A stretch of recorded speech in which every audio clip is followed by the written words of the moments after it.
ಅವರು ಬಹುಶಃ ಹಳೆಬೀಡಿಗೆ ಏನು ಹೊಯ್ಸಳರು ದಾಳಿ ಮಾಡಿರಲ್ಲ, ಅವ್ರು ಇದೇ ರೂಟಲ್ಲಿ ಹೋಗಿದ್ದಾರೆ ಅಂತೇಳಿ ಪಕ್ಕ. ಯಾಕೆ ಅಂತಂದ್ರೆ ದೇವಸ್ಥಾನ ಸುಮ್ಮನೆ ಮುಚ್ಚಿಲ್ಲ, ಯಾಕಂದ್ರೆ ಅವ್ರು ದಾಳಿ ಮಾಡಿರೋಂತೆಲ್ಲ ಮುಚ್ಚಿದ್ರಲ್ಲ.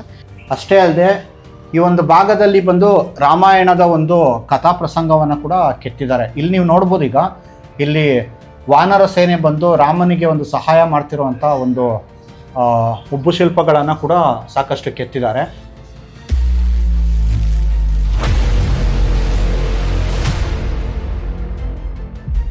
ಗೆಳೆಯರೆ, ಆಸಂದಿಯ ಒಂದು ಇತಿಹಾಸದ ಒಂದು ಸರಣಿಗಳಲ್ಲಿ ಇದು 3ನೇ ವಿಡಿಯೋ ಆಗಿರುತ್ತೆ. ಇವತ್ತಿನ ಈ ಒಂದು ವಿಡಿಯೋನಲ್ಲಿ ನಾನು ಹಿಂದೆ ಇರುವಂಥ ಗಂಗೇಶ್ವರ ಮತ್ತು ಬ್ರಹ್ಮೇಶ್ವರ ಗುಡಿಯ ಒಂದು ಇತಿಹಾಸವನ್ನು ಕೂಡ ನಾನು ನಿಮಗೆ ಹೇಳಲಿದ್ದೀನಿ. ಅದರ ಜೊತೆ ವಾಸ್ತುಶೈಲಿನಲ್ಲಿ ಕೂಡ ಏನೇನಿದೆ ಇದ್ರೊಳಗಡೆ ಅನ್ನೋದು ಕೂಡ ನಿಮಗೆ ತೋರಿಸಲಿದ್ದೇನೆ. ಮೊದಲನೇ ಬಾರಿಗೆ ನಾವೇನಾದರೂ ಇದೊಂದು ಇತಿಹಾಸ ನೋಡೋದಾದರೆ, ಬರ್ಮರಸ ಅನ್ನೋ ಒಂದು ಅರಸ ಯಾರು ಇಲ್ಲಿ ಆಡಳಿತ ಮಾಡ್ತಿರ್ತಾನೋ ಅವ್ರ ಮಗ ನರಸಿಂಹ ಅನ್ನೋನು 1180ನೇ ಇಸ್ವಿಗೆ ಬಂದು ಆಡಳಿತಕ್ಕೆ ಬರ್ತಾನೆ. ಇದ್ರ ಜೊತೆಗೆ 1191ನೇ ಇಸ್ವಿಯ ಸಂದರ್ಭದಲ್ಲಿ ನೋಡೋದಾದರೆ ಅವರ ತಂದೆ ಬರ್ಮರಸನ ಜೊತೆಗೆ ಅವ್ರ ತಾಯಿಯಾಗಿದ್ದಂಥ ಗಂಗಾ ಮಹಾದೇವಿ ಕೂಡ ಸಾವನ್ನಪ್ಪಿರ್ತಾರೆ. ಹಾಗಾಗಿ ತನ್ನ ತಂದೆ ಮತ್ತು ತಾಯಿಯರ ಒಂದು ಸವಿ ನೆನಪಿಗೋಸ್ಕರ ಬಂದು ಏನಾದರೂ ಒಂದು ಮಾಡಬೇಕಲ್ಲ ಅನ್ನೋ ಒಂದು ಸಂದರ್ಭದಲ್ಲಿ ಕಟ್ಟಿದ ದೇವಸ್ಥಾನವೇ ಇದು. ಈ ಒಂದು ದೇವಸ್ಥಾನದ ಒಂದು ವಿಶೇಷತೆ ಏನಂದರೆ, ಇದು ದ್ವಿಕೂಟ ಮಾದರಿಯ ದೇವಸ್ಥಾನ. ಏನು ದ್ವಿಕೂಟ ಮಾದರಿಯ ದೇವಸ್ಥಾನ ಅಂದರೆ, ಇಲ್ಲಿ ನಿಮಗೆ 2 ಒಂದು ಗರ್ಭಗುಡಿಗಳು ಕಂಡು ಬರುತ್ತೆ. ನೀವು ಸಾಧಾರಣವಾಗಿ ಹೊಯ್ಸಳರ ಒಂದು ಗುಡಿಗಳಲ್ಲಿ, ಅದರಲ್ಲೂ ಪ್ರಮುಖವಾಗಿ ನೀವೇನಾದರೂ ಹೊಯ್ಸಳೇಶ್ವರ ಗುಡಿಯನ್ನು ನೀವು ನೋಡಿದರೆ, ನಮ್ಮ ಹಳೇಬೀಡಿನ ಒಂದು ಹೊಯ್ಸಳೇಶ್ವರ ಗುಡಿ ಅದು ಕೂಡ ದ್ವಿಕೂಟ ಮಾದರಿಯ ಗುಡಿ ಅಂತ ಹೇಳಿದೆ. ಆ ಗುಡಿಯಲ್ಲೂ ಕೂಡ ನಿಮಗೆ 2 ಗರ್ಭಗೃಹಗಳಲ್ಲದೆ ಮುಂದೆ ಬಂದರೆ ನವರಂಗಗಳು, ಅದ್ರ ಮುಂದೆ ಬಂದರೆ ತೆರೆದ ಮಂಟಪ, ಅದರ ಮುಂದೆ ಬಂದರೆ ನಂದಿ ಮಂಟಪ ಕೂಡ ಇದೆ. ಹಾಗೂ ಆ ಗುಡಿಯಲ್ಲೂ ಕೂಡ ನಿಮಗೆ ನೋಡಿದ್ರೆ 3 ಪ್ರವೇಶ ದ್ವಾರಗಳಿದೆ. ಇದು ಕೂಡ ಅದೇ ರೀತಿಯ ಒಂದು ಗುಡಿ. ಯಾಕೆಂದರೆ ಇಲ್ಲಿ ನಿಮಗೆ ಪೂರ್ವಾಭಿಮುಖವಾಗಿ ಇಲ್ಲೊಂದು ಏನು ಎಂಟ್ರೆನ್ಸ್ ನೋಡ್ತಾ ಇದ್ದೀರಾ ಪ್ರವೇಶ ದ್ವಾರ, ಆ ಕಡೆಗಾದಂಗೆ ಮತ್ತೊಂದು ಎಂಟ್ರೆನ್ಸ್ ಇದೆ, ನೀವು ನೋಡ್ಬೋದು. ಅದೊಂದು ಪ್ರವೇಶ ದ್ವಾರ ಬಿಟ್ಟರೆ ಉತ್ತರಕ್ಕೆ ಮತ್ತು ದಕ್ಷಿಣಕ್ಕೆ ಮತ್ತೆ 2 ಪ್ರವೇಶ ದ್ವಾರಗಳು ಕೂಡ ಇದೆ. ಸೊ ಇವೆಲ್ಲವನ್ನ ನಾವು ದೇವಸ್ಥಾನದ ಹತ್ರನೇ ಹೋಗಿ ನೋಡೋಣ ಬನ್ನಿ. ಮೊದಲನೇದಾಗಿ ಇಲ್ಲಿ ಶಾಸನ ಒಂದಿದೆ, ಆ ಶಾಸನವನ್ನು ತೋರಿಸ್ತೀನಿ. ಇನ್ನು ಸ್ನೇಹಿತರೆ, ಈ ಶಾಸನ ನೋಡ್ಬೋದು. ನಾನು ಈಗಾಗಲೇ ನಿಮ್ಗೆ ಹೇಳಿದೆ, ಈ ಒಂದು ಗುಡಿಯನ್ನು ನರಸಿಂಹ ಕಟ್ಟಿದ್ದು ಅಂತ. ಅಂದರೆ ಬರ್ಮರಸ ಅಂತ ಯಾರಿದ್ನೋ ಅವ್ರ ಮಗನಾದಂಥ ಒಂದು ನರಸಿಂಹ ಅವರ ತಂದೆ ಮತ್ತು ತಾಯಿಯ ಒಂದು ಸವಿ ನೆನಪಿಗಾಗಿ ಕಟ್ಟಿಸಿದ್ದು ಗುಡಿ ಅಂತ ಹೇಳಿದೆ. ಅದನ್ನು ದಾಖಲೆ ಮಾಡಿರೋ ಶಾಸನ ಕೂಡ ಇಲ್ಲೇ ಇದೆ. ಈ ಶಾಸನದಲ್ಲಿ ಮತ್ತೊಂದು ಮಹತ್ವದ ಮಾಹಿತಿ ಏನು ಹೇಳುತ್ತೆ ಅಂದರೆ, ಈ ಒಂದು ಗುಡಿಗೆ ಬೇಕಾಗಿದ್ದಂಥ ಶಿವಲಿಂಗು ನಾವೇನು ಹೇಳ್ತೀವೋ ಅದನ್ನು ಶ್ರೀಶೈಲದಿಂದ ತರಿಸಿ ಇಲ್ಲಿ ಪ್ರತಿಷ್ಠಾಪನೆ ಮಾಡಲಾಗಿತ್ತು ಅಂತ ಕೂಡ ಈ ಶಾಸನದಲ್ಲಿ ಮಾಹಿತಿ ದೊರೆಯುತ್ತೆ. ಕರ್ನಾಟಕದಲ್ಲಿರುವಂತಹ ಒಂದು ತೀರಾ ಅಪರೂಪದ ಒಂದು ಶಾಸನ ಅಂತ ಕೂಡ ಹೇಳ್ಬೋದು. ಮತ್ತು ಈ ಶಾಸನದ ಮೇಲ್ಭಾಗದಲ್ಲಿ ನೀವು ನೋಡ್ಬೋದು, ಶಿವನ ಬಳಿಗೆ ಅವರ ತಂದೆ ತಾಯಿ ಹೋಗಿರೋದನ್ನು ಕೂಡ ದಾಖಲೆ ಮಾಡಿದ್ದಾರೆ. ನೀವಲ್ಲಿ ನೋಡ್ಬೋದು, ಶಿವನಿಗೆ ಪೂಜೆ ಮಾಡ್ತಾ ಇರೋದು ಏನು ಕೆತ್ತನೆ ಮೇಲ್ ಕಾಣಿಸ್ತಾ ಇದೆಯೋ ಅದನ್ನು ಗಂಗಾ ಮಹಾದೇವಿ ಮತ್ತು ಬರ್ಮರಸ ಅಂತ ನಾವು ಯಾರಿದ್ರೋ ಅವರನ್ನು ಕೂಡ ಇಲ್ಲಿ ಕೆತ್ತಿ ಆ ಒಂದು ಶಾಸನ ಕೂಡ ಹೊರಿಸಿದ್ದಾರೆ. ಇನ್ನು ಈ ಶಾಸನ ಕೆತ್ತಿರೋ ಈ ಮಾಧ್ಯಮ ಏನಿದೆಯೋ ಇದನ್ನು ಬಂದು ಬಳಪದ ಕಲ್ಲು ಅಂತ ಕರೀತಾರೆ. ಅಂದರೆ ಕಲ್ಯಾಣದ ಚಾಲುಕ್ಯರ ಸಂದರ್ಭದಲ್ಲಿಂದ ಹೊಯ್ಸಳರ ಕಾಲಕ್ಕೆ ನಾವೇನಾದರೂ ಕರ್ನಾಟಕದ ಒಂದು ವಾಸ್ತುಶೈಲಿಯನ್ನು ನಾವು ನೋಡೋದಾದರೆ, ಬಹು ಮುಖ್ಯವಾಗಿ ಇವರು ಬಳಸಿದ ಮಾಧ್ಯಮ ಬಂದು ಬಳಪದ ಕಲ್ಲು. ಈ ಮಾಧ್ಯಮದಲ್ಲಿ ಏನಾದರೂ ಶಾಸನಗಳನ್ನ ಕೆತ್ತಿಸೋದಾದ್ರೆ ತುಂಬ ದುಂಡಾಗಿ ಬರ್ತಾ ಇತ್ತು. ಹಾಗಾಗಿ ಇತಿಹಾಸಕಾರರು ಅಥವಾ ಕನ್ನಡ ಒಂದು ಲಿಪಿಯನ್ನು ತುಂಬಾ ಆರಾಧಿಸುವಂಥ ಜನಗಳು ನೋಡಿದ್ರೆ ಹೊಯ್ಸಳರ ಲಿಪಿ ಅಂತ ನಾವೇನು ಹೇಳ್ತೀವೋ ಅದು ತುಂಬ ಸುಂದರವಾದ ಲಿಪಿ ಅಂತ ಈಗಲೂ ಕೂಡ ಸಾಕಷ್ಟು ಜನ ಮಾತಾಡ್ಕೋತಾರೆ. ಅದಕ್ಕೆ ಕಾರಣ ಏನು ಅಂದರೆ ಹೊಯ್ಸಳರ ಲಿಪಿ ಅಷ್ಟು ದುಂಡಾಗಿರುವಂಥ ಒಂದು ಕಾರಣ ಕೂಡ ಆಗಿದೆ. ಇದ್ರ ಜೊತೆ ಈ ಒಂದು ಗುಡಿಯ ಒಂದು ಹೊರಗಡೆ ನೀವು ನೋಡ್ಬೋದು, ಇಲ್ಲಿ ನಮ್ಮ ಕರ್ನಾಟಕ ಒಂದು ಶೈಲಿಯ ಒಂದು ಶಿಖರ ಅಂತ ನಾವೇನು ಹೇಳ್ತೀವೋ ಆ ಒಂದು ಶಿಖರದ ಒಂದು ಮಾದರಿಯನ್ನು ಕೂಡ ಇಲ್ಲಿ ಕೆತ್ತಲಾಗಿದೆ.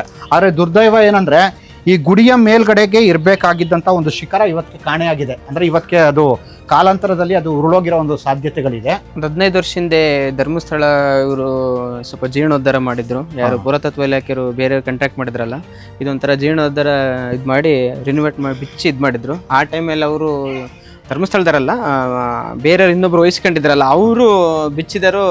ಅವ್ರಿಗೆ ಹೆಂಗೆ ಬೇಕಂಗೆ ಇದು ಮಾಡ್ಕೊಂಡು ಪೂರ್ಣ ಪ್ರಮಾಣದ ಮಾಡೋಗ್ಲಿಲ್ಲ. ಒಂದು ಅಂದಾಜು ಲೆಕ್ಕಾಚಾರಕ್ಕೆ ಎಷ್ಟು ಮಾಡಿ ಹೋದ್ರು. ನೆಕ್ಸ್ಟ್ ಹಾಗಿದ್ರೆ ಮೊದಲನೇದಾಗಿ ನೀವು ಹೇಳ್ತಿರೋದು ಹಿಂದೆ ಬಂದು ಇದಕ್ಕೆ ಇದಿತ್ತಾ, ಶಿಖರ ಇತ್ತಾ ಈ ಗುಡಿಗೆ? ಇದರಲ್ಲಿ ಶಶಿಧರ್ ಸರ್ ಪ್ರಕಾರ ಇದ್ದು ಹಾಳಾಗಿರ್ಬೋದು. ಎಂತಂತಂದ್ರೆ ಫುಲ್ ನಾವು ಆ ದೇವಸ್ಥಾನಕ್ಕೆಲ್ಲ ಶಿಖರ ಮಾಡಿಸಿದ್ವಿ ಅಂದ್ರೆ ಹಾಳಾಗಿತ್ತೆ ಅನ್ಸುತ್ತೆ. ಅಂದರೆ ಹೆಂಗ್ ಗೊತ್ತಾ, ಇದು ನಮ್ದು ಹಾಸಂದಿ ಇಲ್ಲಿದೆಯಲ್ಲ, ಹಾ. ಹಾಸಂದಿ ಓಯೋ ರೂಟು ಸ್ಟ್ರೈಟ್ ಹೋದ್ರೆ ಹಿಂಗೆ ಹಳೆಬೀಡೆ ಬರೋದು ಸ್ಟ್ರೈಟ್. ಹಾ. ಏನು ಮಲ್ಲಿಕಾರ್ಜುನ ದಾಳಿ ಮಾಡಿರಲ್ಲ ಹೊಯ್ಸಳ ದೇವಸ್ಥಾನಗಳು, ಮಾಲಿಕ ಅವ್ರು ಬಹುಶಃ ಇದೇ ರೂಟಲ್ಲಿ ಬಂದಿದಾಗ ಏನಾಗಿತ್ತೆ ಅಂತಂದ್ರೆ, ಹಾ. ಅವಾಗೆಲ್ಲ ಇಲ್ಲೇ ಹಿರಿಯರೆಲ್ಲ ಹೆಂಗ್ ಸೋಮನಾಥಪುರ ದೇವಸ್ಥಾನ ಮಣ್ಣು ಮುಚ್ಚುತ್ತಿದ್ರಲ್ಲ, ಹಂಗೆ ಈ ದೇವಸ್ಥಾನ ಕೂಡ ಮಣ್ಣು ಮುಚ್ಚಿದ್ರು. ಹಾ. ಈ 80ನೇ ಇಸ್ವಿ 90ನೇ ಇಸ್ವಿ ಫೋಟೋದೆಲ್ಲ ನೋಡಿದ್ರೆ ದೇವಸ್ಥಾನ ಎಲ್ಲ ಗರ್ಭಗುಡಿ ಎಲ್ಲ ಮಣ್ಣೆಲ್ಲ ಮುಚ್ಚಿದ್ರು. ಆಮೇಲೆ ಕಾಲಕ್ರಮೇಣ ಮಣ್ಣೆಲ್ಲ ತೆಗೆದಿದ್ದು. ವೀರಭದ್ರೇಶ್ವರ ದೇವಸ್ಥಾನ ಕೂಡ ಮಣ್ಣಲ್ಲಿ ಅದೇ ತರ ಮುಚ್ಚಿದ್ರು. ಆ ಕಡೆ ಚಂಡಿಕೇಶ್ವರ ದೇವಸ್ಥಾನ ಕೂಡ ಮಣ್ಣು ಮುಚ್ಚಿದ್ರು. ಏನು ಆ ಟೈಮಲ್ಲಿ ವರ್ಷಷ್ಟು ಮತ್ತೆ ಸ್ಥಳೀಯರೆಲ್ಲ ತೆಗೆದು ಎಲ್ಲ ಮಣ್ಣು ಇದು ಮಾಡಿ, ಕೆಲವು ಹಾಳಾಗಿದ್ದ ಗೌರ್ಮೆಂಟ್ ಕಡೆಯಿಂದ ರಿನ್ಯೂಟ್ ಆಗಿ ಇದು ಮಾಡಿದ್ದು. ಅಷ್ಟು ಹಂಗೆ ಚೆನ್ನಾಗಿತ್ತು.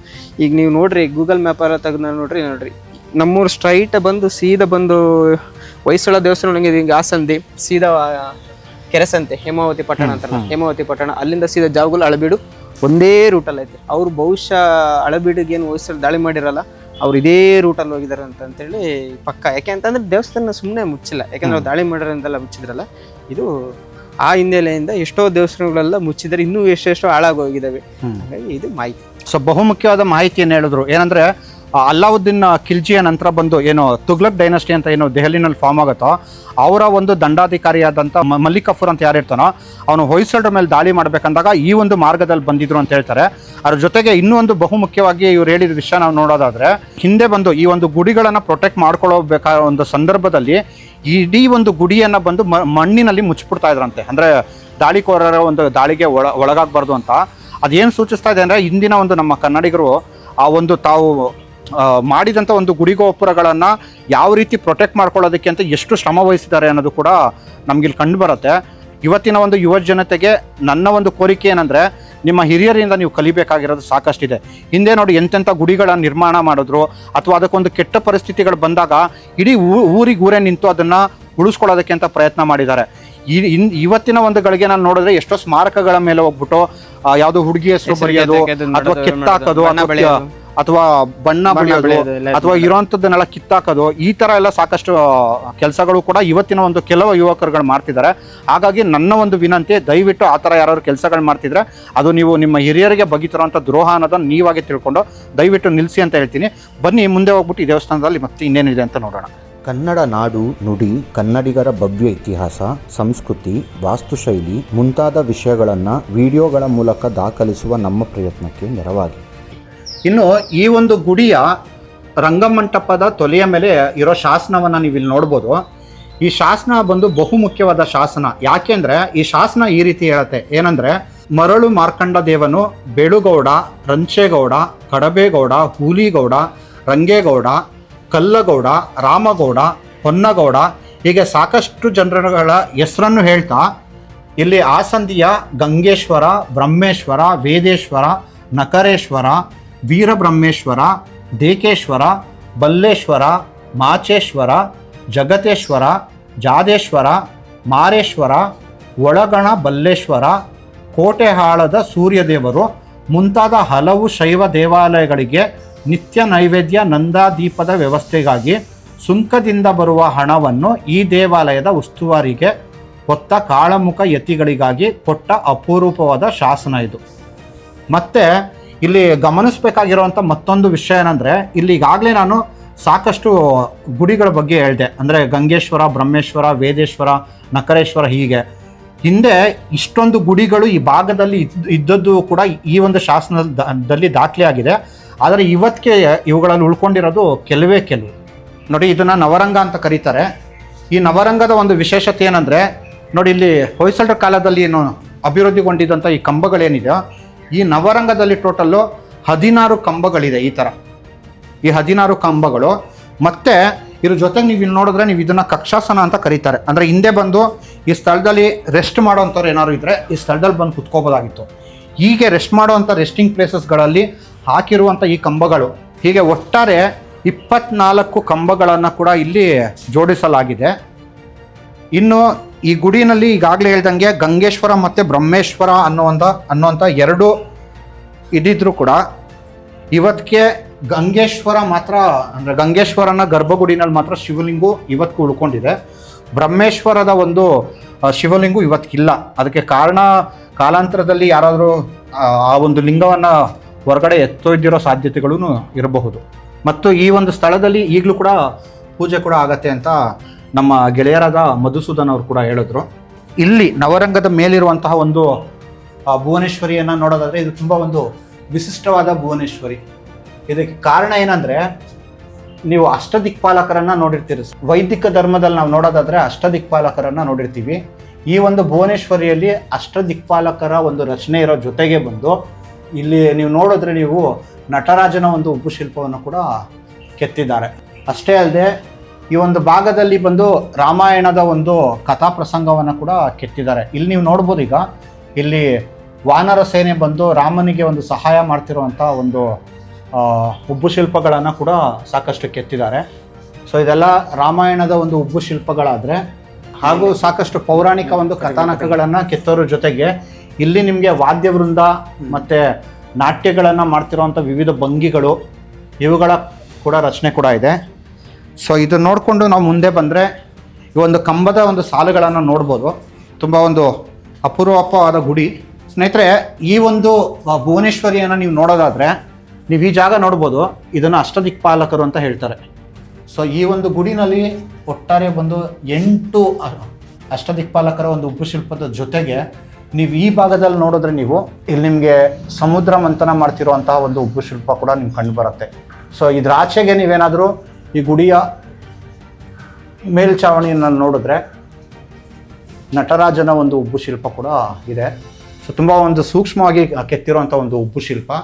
ಇದ್ರ ಆಚೆಗೆ ನೀವು ಇಲ್ಲಿ ನೋಡ್ಬೋದು, ಇದನ್ನು ಕೀರ್ತಿಮುಖ ಅಂತಲೇ ಕರೀತಾರೆ. ಈ ಕೀರ್ತಿಮುಖವನ್ನು ನೀವು ಸಾಕಷ್ಟು ಗುಡಿಗಳಲ್ಲಿ ನೋಡ್ಬೋದು. ಇದ್ರ ಜೊತೆಗೆ ಈ ಒಂದು ಬ್ರಹ್ಮೇಶ್ವರ ಗುಡಿ, ನಾನು ಈಗಾಗಲೇ ಹೇಳ್ದಂಗೆ ಈ ಬ್ರಹ್ಮೇಶ್ವರ ಗುಡಿನಲ್ಲಿ ಇವತ್ತಿಗೆ ಗರ್ಭಗುಡಿನಲ್ಲಿ ಯಾವುದೇ ಒಂದು ಲಿಂಗು ಕೂಡ ಇಲ್ಲ. ಹಿಂದೆ ಇದ್ರ ಮೇಲಾದಂಥ ಒಂದು ದಾಳಿಕೋರರ ಒಂದು ಕಾರಣದಿಂದನೂ ಇರಬಹುದು ಅಥವಾ ಬೇರೆ ಕಾರಣದಿಂದನೂ ಇರಬಹುದು. ಇವತ್ತಿಗೆ ಯಾವುದೇ ಒಂದು ಇದು ಕಂಡು ಬರೋದಿಲ್ಲ. ಇನ್ನು ಈ ಗುಡಿಯ ಒಂದು ಹೊರಭಾಗದ ರಚನೆಯನ್ನು ಕೂಡ ಒಮ್ಮೆ ನೋಡ್ಕೊಂಬರೋಣ. ಮತ್ತು ಈ ಒಂದು ದೇಗುಲದ ಒಂದು ಮುಂಭಾಗ ನೋಡ್ಬೋದು, ಇಲ್ಲಿ ಕೂಡ ಒಂದು ವೀರ್ಗಲ್ಲಿದೆ. ಸೊ ಈ ಒಂದು ವೀರ್ಗಲ್ನ ನೀವು ನೋಡ್ಬೋದು, ತುಂಬ ಅಪರೂಪವಾದ ಒಂದು ವೀರ್ಗಲ್ಲು.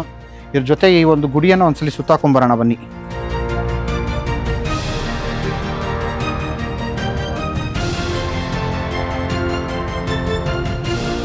ಕನ್ನಡ ನಾಡು, ನುಡಿ, ಕನ್ನಡಿಗರ ಭವ್ಯ ಇತಿಹಾಸ, ಸಂಸ್ಕೃತಿ, ವಾಸ್ತುಶೈಲಿ ಮುಂತಾದ ವಿಷಯಗಳನ್ನು ವಿಡಿಯೋಗಳ ಮೂಲಕ ದಾಖಲಿಸುವ ನಮ್ಮ ಪ್ರಯತ್ನಕ್ಕೆ ನೆರವಾಗಿ